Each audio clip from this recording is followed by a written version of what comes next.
Nous sommes à Montréal, en pleine pandémie. Les salles de spectacle sont fermées. Face à ce silence, le Festival interculturel du conte de Montréal décide de provoquer une rencontre entre une famille, un conteur et un très vieux conte. Je vais vous raconter des histoires. Je vais vous raconter des histoires qui viennent d'un temps, qui viennent d'une époque tellement lointaine qu'on dit qu'à cette époque-là, le blanc, le rouge, le jaune ou le noir n'étaient pas encore des couleurs utilisées pour désigner les gens. Non, non, non. Fatima et ses enfants vont assister pour la première fois à un spectacle du conteur Franck Sylvestre. La captation de ce micro-spectacle nous permettra de regarder de plus près le processus de transmission, car les contes aussi sont contagieux. Ils se transmettent de génération en génération, de culture en culture, de quartier en quartier, traversant toutes les frontières et contaminant sur leur passage tous ceux et celles qu'ils touchent.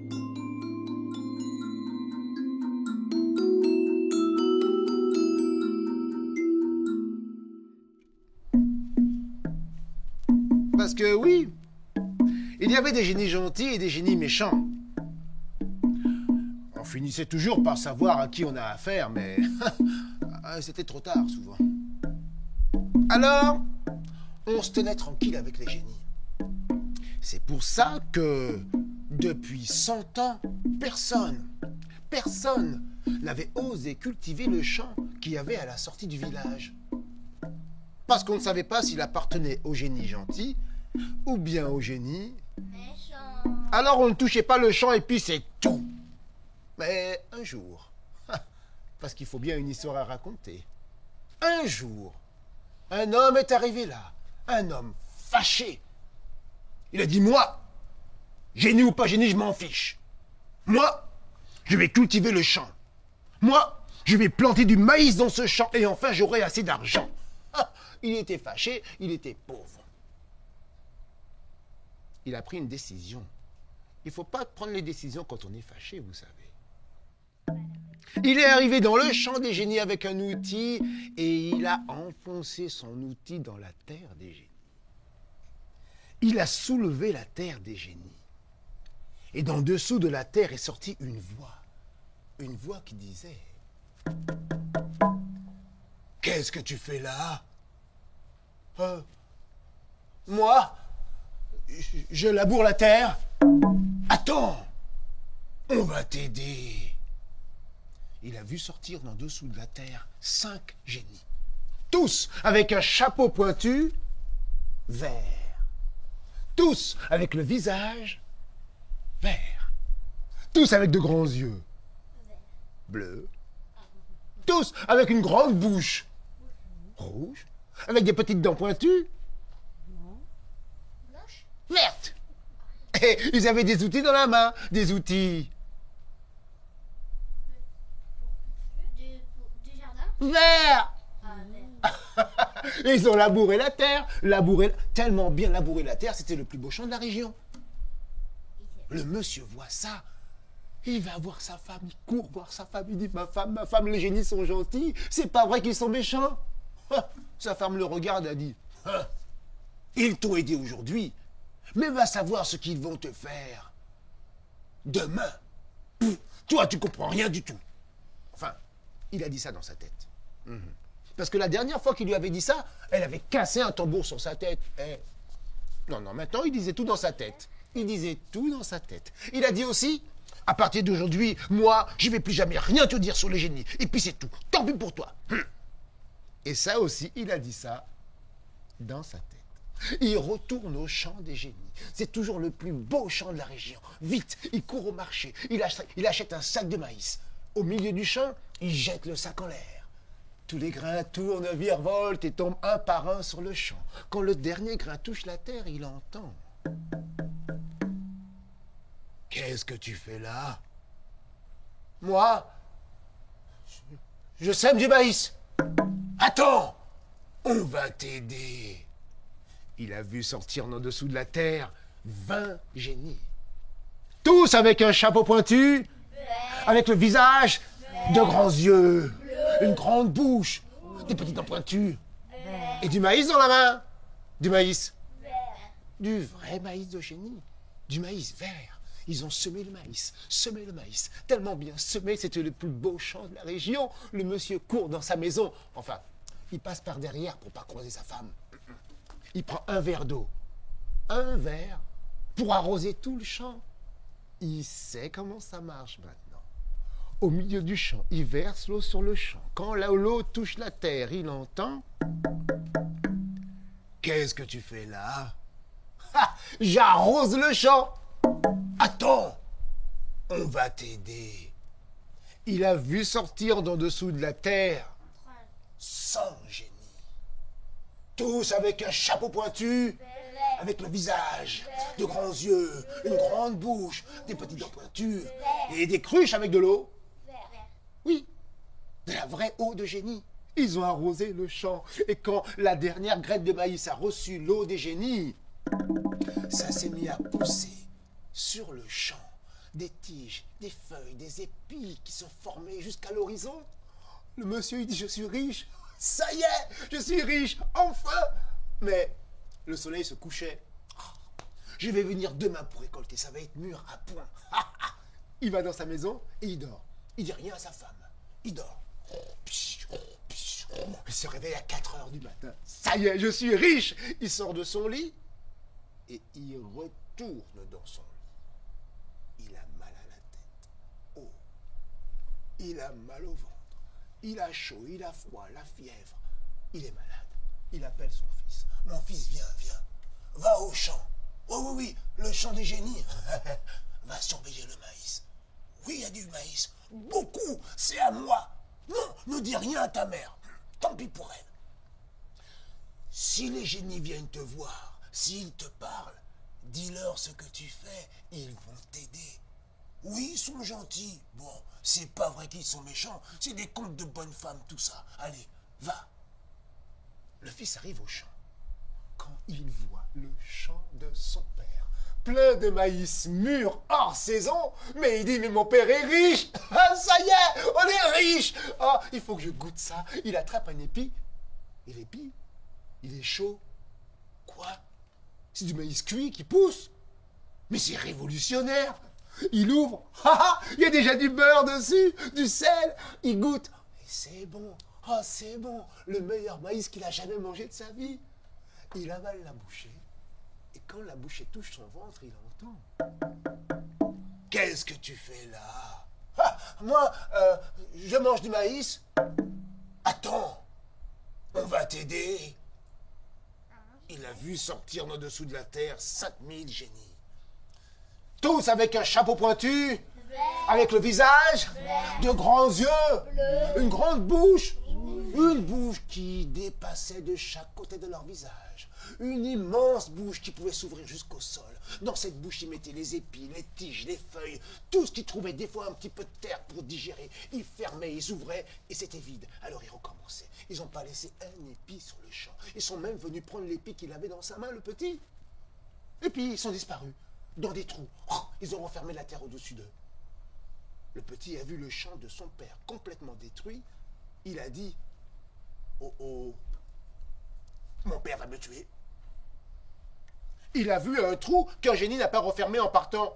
Il saute dans le trou. Il dit, je bouge plus d'ici, mon père va me tuer, je reste dans le trou. Mais le père à la maison, ça va mieux la grippe.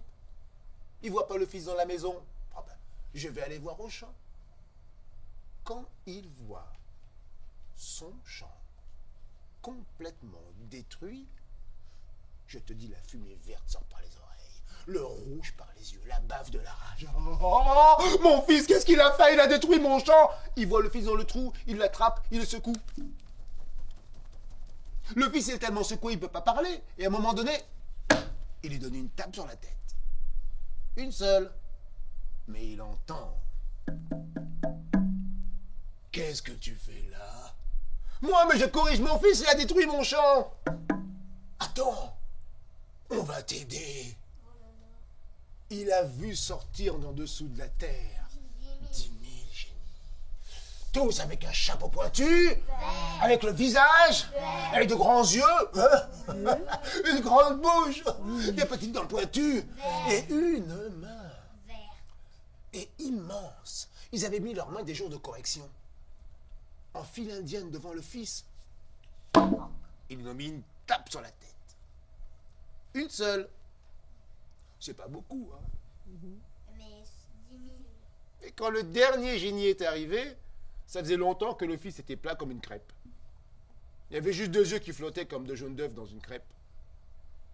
Le père, il a vu le fils complètement aplati. Il a dit « Oh oh, ma femme va me tuer. » Il a vu le trou dans lequel le fils était caché tout à l'heure. Lui aussi, il saute dans le trou. Il dit « Je bouge plus d'ici et ma femme va me tuer. » Mais la femme à la maison, elle voit pas le mari dans le lit. Elle trouve pas le fils dans la maison. Je vais aller voir à ce champ-là. Quand elle voit le champ complètement détruit, elle comprend la moitié de l'histoire. Quand elle voit par terre une crêpe avec 2 yeux comme 2 jaunes d'œufs, et que je vous dis que même en jaune d'œuf, une mère, ça reconnaît toujours les yeux de son fils. Hein. Elle reconnaît son fils. Elle dit, c'est pas vrai, mon mari n'a pas fait ça, je rêve, il faut que je me réveille. Et puis elle tire sur ses cheveux, elle s'arrache les cheveux pour se réveiller. Et pendant qu'elle s'arrache les cheveux, elle entend. Qu'est-ce que tu fais là? Ah maman, je m'arrache les cheveux de douleur. Attends, on va t'aider. Ils sont venus à... 50 000. Ah, 50 000 génies, ça c'est un bon chiffre. 50 000 génies, tous en file indienne devant la dame, qui ne croyait pas au génie. Elle a envoyé 50 000 d'un coup. Ils avaient tous un chapeau pointu, le visage, de grands yeux, une grande bouche, des petites dents pointues, et leurs petits doigts pointus des jours d'épilation. Vert. Et chacun leur tour, ils ont arraché quelques cheveux à la dame. Oh, pas trop. Parce qu'il faut en laisser à celui qui a derrière. Mais quand le dernier génie est arrivé, ça faisait longtemps qu'il restait un seul cheveu sur la tête de la dame. Le dernier génie lui a dit, hey, je vais te le laisser celui-là. Hein. S'il y a un peu de vent, ça va te tenir chaud. Le génie s'est enfoncé dans la terre, il a fermé la terre au-dessus de lui, la dame elle est restée pétrifiée.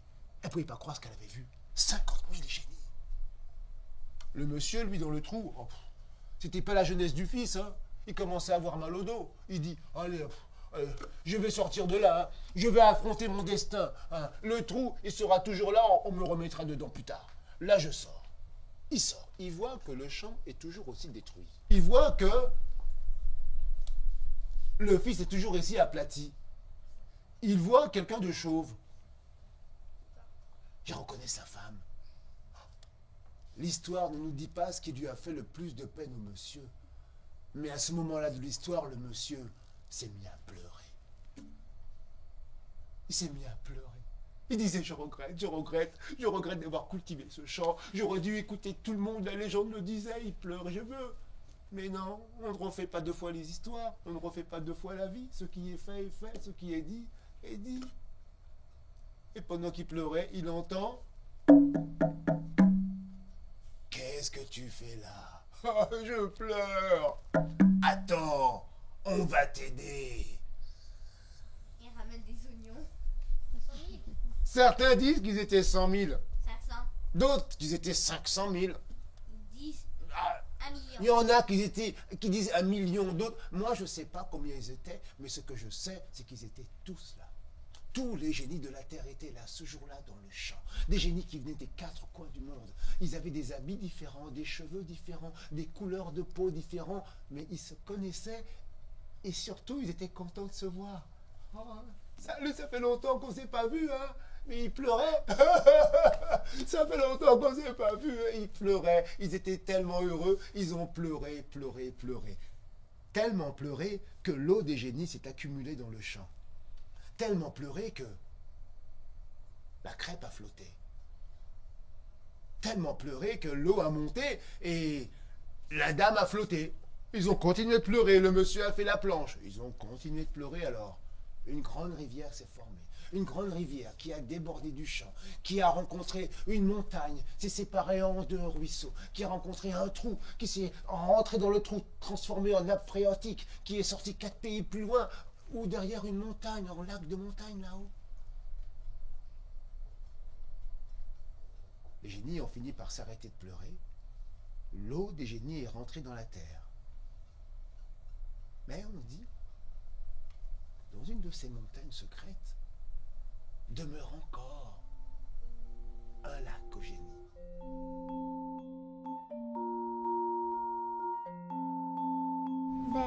J'ai vécu une expérience inoubliable parce que c'est pas à chaque jour qu'on est en crise pandémique et je peux voir un festival, un petit spectacle. Je vais un peu frimer devant mes amis parce que j'ai eu la chance et je vais essayer de leur raconter l'histoire comment Franck l'a raconté pour qu'eux aussi ils vivent un peu qu'est-ce que j'ai vécu.